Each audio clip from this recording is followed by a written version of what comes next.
Hello students, so we have seen how two vectors can be added, subtracted, right? Now let us talk about polygon law of addition of two vectors. ठीक है?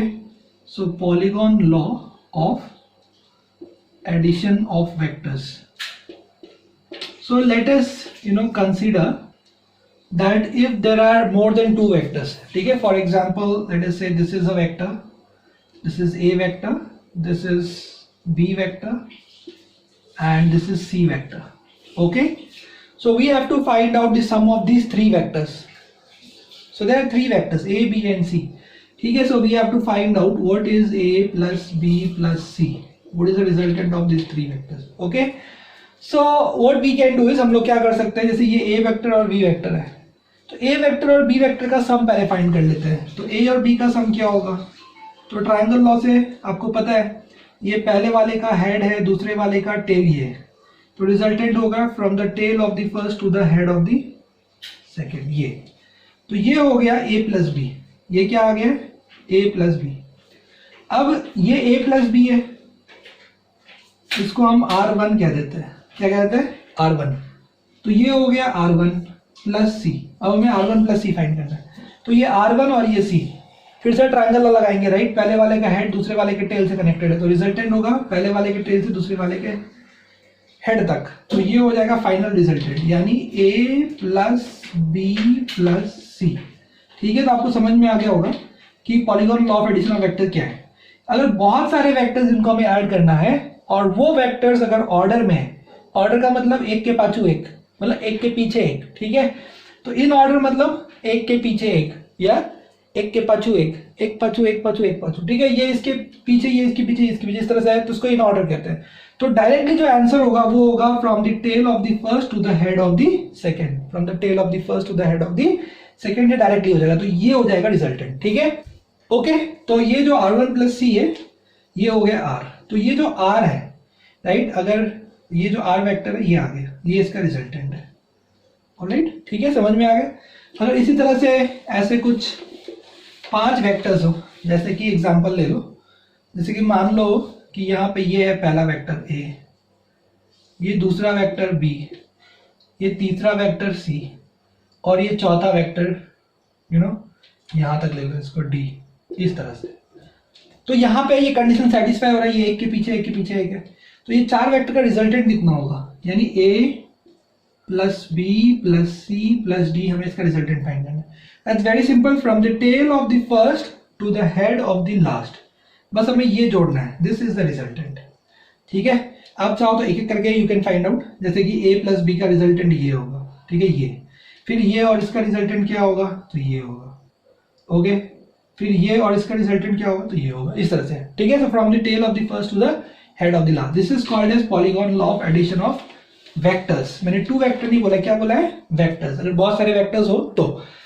अब बात करते हैं हम लोग कि अगर इस तरह से 3 वेक्टर्स हो, जैसे कि ये एक वेक्टर है या एक डिस्प्लेसमेंट है, मान लो A से B गया एक पार्टिकल, फिर B से C गया एक पार्टिकल, तो इस वेक्टर को कुछ मैं कहता हूँ A वेक्टर, इसको B वेक्टर कह देता हूँ. ठीक है, मतलब बेसिकली मैंने AB को A वेक्टर कह दिया है. ठीक है, समझ में आ रहा है? मैंने BC को B वेक्टर कह दिया है और एक लास्ट वेक्टर ऐसा है, ये है C वेक्टर. ये क्या है? C वेक्टर मैंने किसको कह दिया है? C से A आ रहा है. तो इस केस में जो सम होगा ये तीनों का, वो कितना होगा? AB plus BC plus C, ये कितना होगा? बताइए कितना होगा? दैट्स वेरी सिंपल, क्योंकि देखिए ये पार्टिकल यहां से स्टार्ट किया, A से B गया, B से C गया, C से वापस आया, मतलब इसका नेट डिस्प्लेसमेंट कितना होगा? अगर मैं डिस्प्लेसमेंट के टर्म्स में सोचूं, अगर मैं एक एग्जांपल ले रहा हूँ डिस्प्लेसमेंट का, because displacement is also vector quantity, तो मैं एक डिस्प्लेसमेंट का एग्जांपल ले रहा हूँ. पार्टिकल A से B गया, B से C गया, C से वापस आ गया, तो कितना हुआ उसका डिस्प्लेसमेंट? 0 हो गया, राइट? 0. यानी अगर जो वेक्टर्स है, अगर वो एक क्लोज पॉलीगॉन बनाएंगे, क्लोज पॉलीगॉन इन ऑर्डर, ठीक है, जैसे कि ये हो गया एक वेक्टर A वेक्टर, ये हो गया B वेक्टर, ये हो गया C वेक्टर, ये हो गया D वेक्टर और ये हो गया E वेक्टर. अगर ऐसा कुछ है तो ये सब का सम 0 आएगा. जब ये एक के पीछे एक के पीछे एक के पीछे एक कनेक्टेड होंगे तो इसका सम कितना आएगा? हमेशा 0 आएगा. ये वेक्टर का रिजल्टेंट कितना आएगा? 0 आएगा. ठीक है, अगर सारे वेक्टर्स जो है वो ऑर्डर में कनेक्टेड है, जैसे a plus B plus C plus D plus E, तो इनका सम आएगा 0। ठीक है, ये पॉइंट समझ में आना चाहिए आपको। अब अगर आपको क्वेश्चन में दिया गया है, राइट, क्वेश्चन में आपको ऐसा दिया गया है, आप ये सब नोट करते जाइए। अगर आपको क्वेश्चन में ऐसा दिया गया है कि sum of 3 vectors is 0, a plus B plus C is 0, ऐसा दिया गया है, इसका क्या मतलब होगा, राइट? इसका मतलब ये होगा कि एक वेक्टर, ये a वेक्टर और b वेक्टर और c वेक्टर, ये तीनों ऑर्डर में है। इसका मतलब ये होगा कि ये तभी इन तीनों को सम 0 हो सकता है, राइट? अगर ऐसा दिया हो तो a प्लस बी का वैल्यू कितना हो जाएगा, a प्लस बी हो जाएगा माइनस सी, राइट? इस c को उल्टा कर दीजिए, यानी ये वाला, ये माइनस सी जो है ये है a प्लस बी। अगर आपने सिर्फ a प्लस बी लिया, a वेक्टर लिया और b वेक्टर लिया, तो इसका सम क्या आना चाहिए, ये आना चाहिए रिजल्टेंट। बट वो रिजल्टेंट किसके बराबर है, वो रिजल्टेंट माइनस सी के बराबर है, तो वही वो। ठीक है, तो जब भी a प्लस बी प्लस सी ये ऑर्डर में होगा तो उसका सम 0 ही होगा। जब ये ऑर्डर में कनेक्टेड होंगे तो उसका सम 0 होगा। ठीक है, ये क्या था कि a प्लस बी फाइंड करना है, तो वो क्या होगा, from the tail of the first to the head of the last. ठीक है, ओके, यहां से आप देख सकते हो, तो a प्लस बी कैसे मिलेगा, a प्लस बी होगा माइनस ऑफ सी। अगर तुम्हें a प्लस बी चाहिए, रिजल्टेंट चाहिए, तो इसके इक्वेशन के हिसाब से a प्लस बी होगा माइनस सी, यानी c को उल्टा कर दो, ये c है, उल्टा कर दो minus C is the answer. देखो वो r के बराबर है। ठीक है, समझ में आ रहा है? ओके, तो now let us talk about कि एक वेक्टर के हम कंपोनेंट्स कैसे निकाल सकते हैं। So that is the next point we are going to discuss, that's very important. ठीक है, तो let us talk about that. तो जैसे कि बात करते हैं हम लोग, यहां पे हम लोग बात कर रहे हैं कंपोनेंट्स ऑफ अ वेक्टर। ठीक है, this is what we are going to discuss, components of a vector. So students, we will now discuss components of a vector. ठीक है, so how can we take components of a vector or why it is important to have components of a vector? ठीक है, so I'll just explain you what is the meaning of this, having components of a vector. Okay, see, just like we know that 1 plus 3 gives 4. Now 1 plus 3 gives 4. Now 1 plus 3 gives 4. इसका मतलब क्या है कि 1 is a component of 4 and 3 is a component of 4, right? So I can say that 1 and 3 are components of 4 because 1 plus 3 gives 4. So 1 is also a component of 4, 3 is also a component of 4. So both are components. ठीक है, so similarly, if a plus b gives something, let us say r vector, right? This is a vector, this is b vector, a plus b gives r vector, r. So we can say a is a component of r, okay? We can say b is a component of r, or we can say a and d are components of r vector. ठीक है, they are components of r vector. So basically this is the meaning of component, that is when two vectors add up to give a vector r, then we can say that these two vectors are component of r vectors. जब ये दो vector मिलकर r vector दे रहे हैं या देंगे तो ये दो वेक्टर्स r के कंपोनेंट कहलाएंगे। ठीक है, इस तरह से। लेकिन हमें इस तरह के कंपोनेंट्स नहीं चाहिए, हमें कैसे कंपोनेंट्स चाहिए, जैसे मान लीजिए कि ये एक वेक्टर है, a वेक्टर। ठीक है, let us say this is some a vector, this is y axis and this is x axis. ठीक है, ये x एक्सिस है और ये y एक्सिस है। ठीक है, तो हमें कैसे कंपोनेंट्स चाहिए, हमें इसके मतलब किसके, a वेक्टर के। ठीक है, किसके, a वेक्टर के हमें दो कंपोनेंट लेने हैं, a वेक्टर के।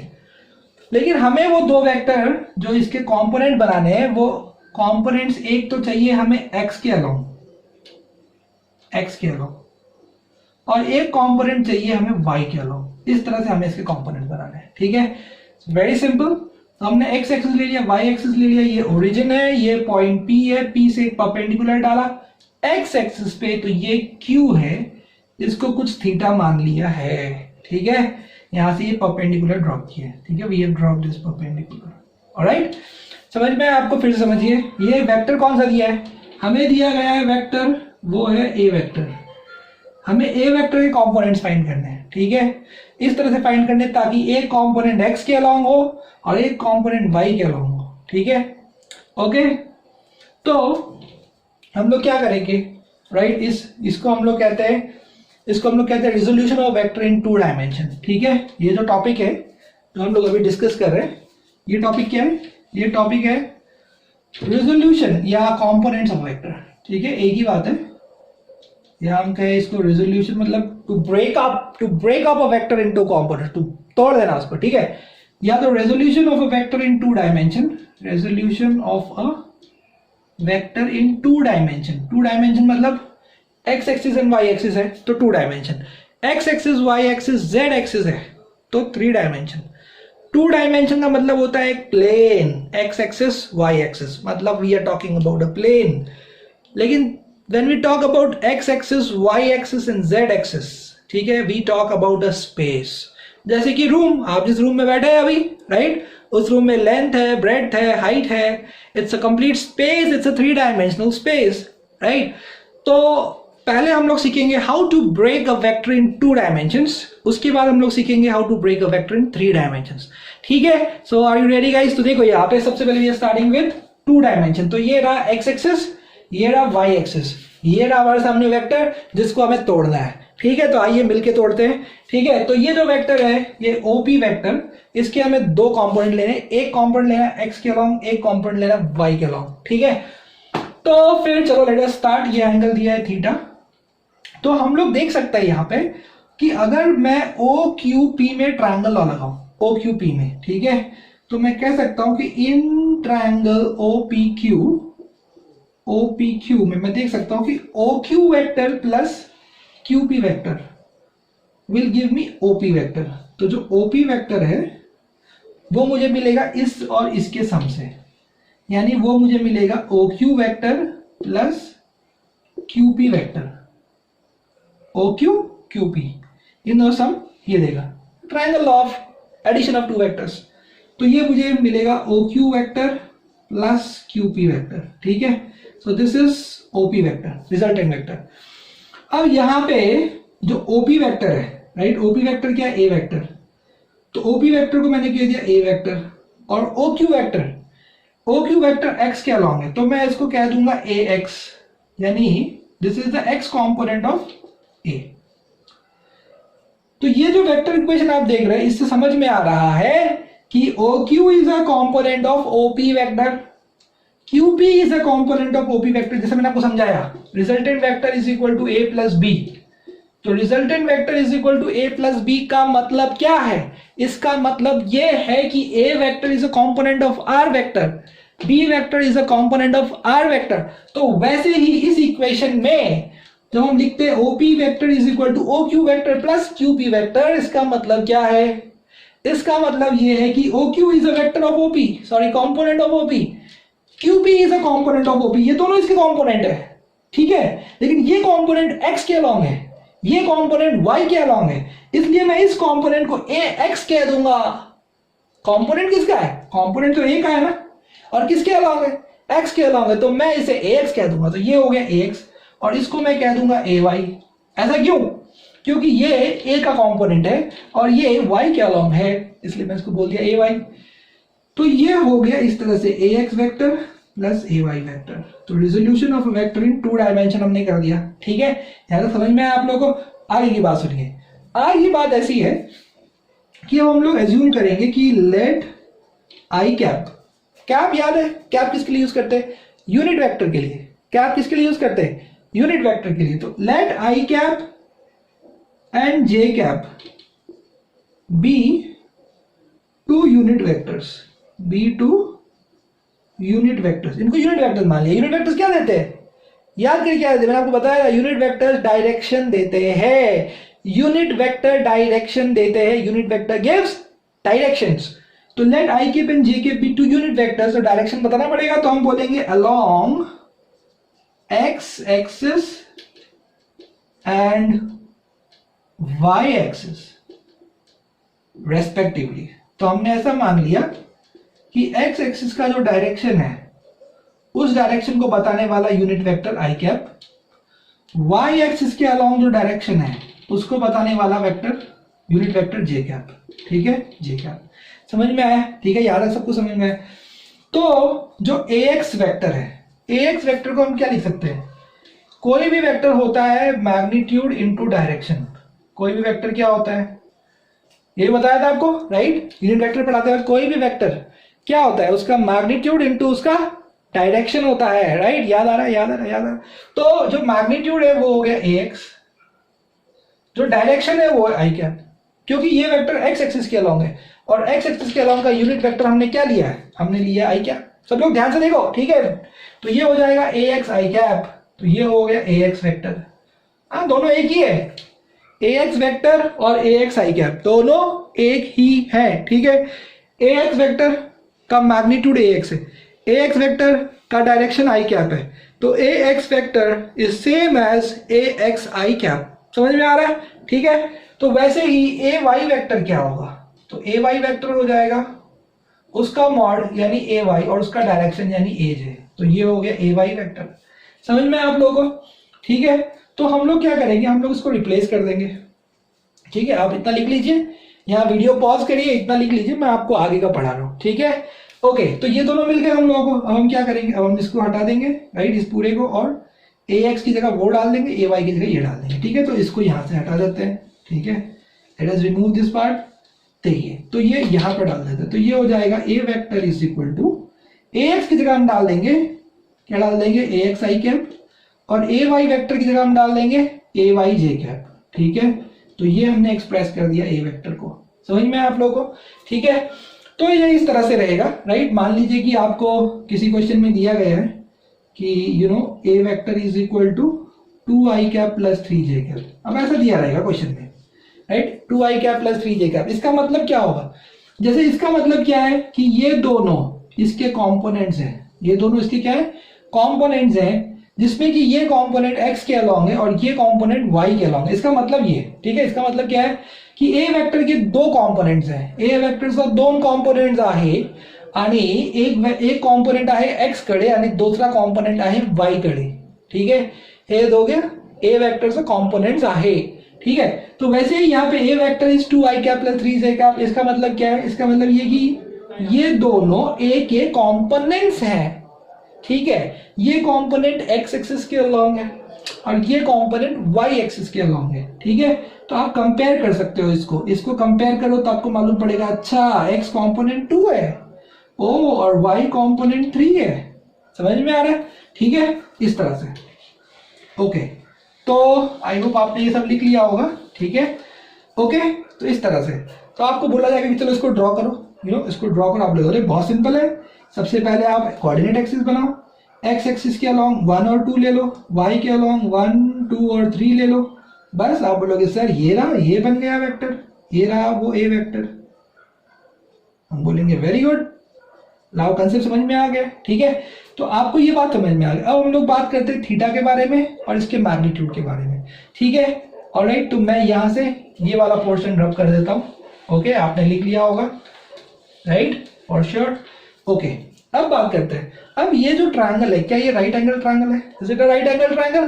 बोलो yes, it is a right angle triangle. तो इन राइट ट्रायंगल OQP, तो हमने ले लिया राइट एंगल ट्रायंगल OQP।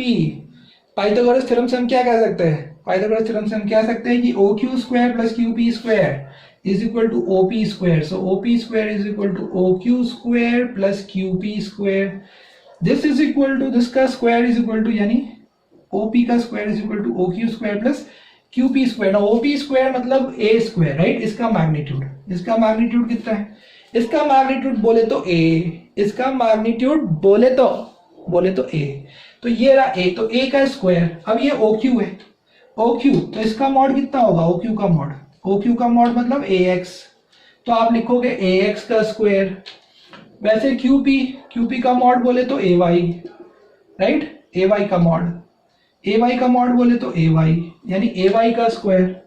तो यहां से अपने को A मिल गया, यानी A का मॉड क्या होगा? A का मॉड होगा under root ax² plus ay²। इसको प्लीज नोट डाउन कर लीजिए, बहुत इंपॉर्टेंट फॉर्मूला है, ठीक है, बहुत काम आएगा। जैसे अगर यहाँ आपसे पूछ लिया जाए इस सवाल में कि बताओ a का मॉड कितना है, ठीक है, ये सब लिख लिया होगा आपने, राइट, नोट डाउन करते जाइए, जैसे जैसे मैं पढ़ा रहा हूँ उसी सीक्वेंस में नोट डाउन करिए, ठीक है, राइट, जैसे जो मैं पढ़ाते जा रहा हूँ लिखते जा रहा हूँ वही आपको लिखते जाना है। अब आपसे अगला सवाल पूछा गया, इसको मिटाते हैं, ठीक है। अब आपसे अगला सवाल पूछा गया, तो ये अगला सवाल है जो आप नोटबुक में लिखेंगे। तो यही क्वेश्चन देके पूछा गया है कि फाइंड मॉड है। क्या पूछा गया आपसे? फाइंड मॉड, यानी ए का मैग्नीट्यूड फाइंड करो। दैट्स वेरी सिंपल, ये रहा आपके सामने फॉर्मूला, ये देखिए, ये रहा फॉर्मूला, यही फॉर्मूला आपको यूज करना है, ठीक है, समझ में आ रहा है। सो लेट्स गेट एक्साइटेड, ठीक है, तो इसको यूज करते, तो ये A is equal to under root ax² plus ay², तो ये हो गया a is equal to ax। ax मतलब इसका कंपोनेंट जो x के अलॉन्ग हो, यानी 2, right, 2i cap. i cap मतलब वो यूनिट वेक्टर जो x का डायरेक्शन देता है, j कैप मतलब वो यूनिट वेक्टर जो y का डायरेक्शन देता है, तो 2i cap, right, 2i cap, तो 2i cap, i cap is the direction of x vector, so 2 is the component along x vector, 2 is ax, तो ये हो जाएगा 2 का स्क्वायर, ये हो जाएगा 3 का स्क्वायर, ठीक है। तो आप इसको सॉल्व करो, तो 4 + 9 13, ये हो जाएगा √13, that's all, that's the answer, ठीक है। आई होप समझ में आया। पहले मैंने आपको ये पढ़ाया, फिर ये एग्जांपल। अब हम लोग बात करते हैं थीटा कैसे फाइंड करेंगे, तो that's the next thing we are going to discuss, ठीक है। That's very simple, tan theta कितना होगा, तो tan थीटा कितना होगा, tan थीटा हो जाएगा अपोजिट बाय एडजेसेंट, मतलब वो हो जाएगा PQ डिवाइड बाय OQ, मतलब tan थीटा हो जाएगा PQ मतलब इट्स AY एंड OQ मतलब it's AX, so it is going to be AY by AX, right, that's all. So theta will be tan inverse of AY by AX,